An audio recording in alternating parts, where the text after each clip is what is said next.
একটা হাদিসে এসেছে যে আল্লাহ পাক তাকদীর লিখে দিয়েছেন আমাদের। একটা মানুষ খারাপ কাজ করতে থাকে, করতে করতে করতে করতে এক পর্যায়ে তাকদীরের লিখনই তার উপর বিজয়ী হয় এবং শেষ বয়সে গিয়ে সে ভালো কাজ করতে থাকে এবং ওই অবস্থায় তার মৃত্যু হয়, সে জান্নাতে চলে যায়। একটা হাদিসে এসেছে যে আল্লাহ পাক তাকদীর লিখে দিয়েছেন আমাদের। একটা মানুষ খারাপ কাজ করতে থাকে, করতে করতে করতে করতে এক পর্যায়ে তাকদীরের লিখনই তার উপর বিজয়ী হয় এবং শেষ বয়সে গিয়ে সে ভালো কাজ করতে থাকে এবং ওই অবস্থায় তার মৃত্যু হয়, সে জান্নাতে চলে যায়।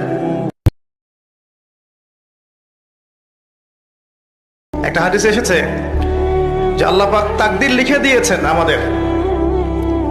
একটা মানুষ খারাপ কাজ করতে থাকে, করতে করতে করতে করতে এক পর্যায়ে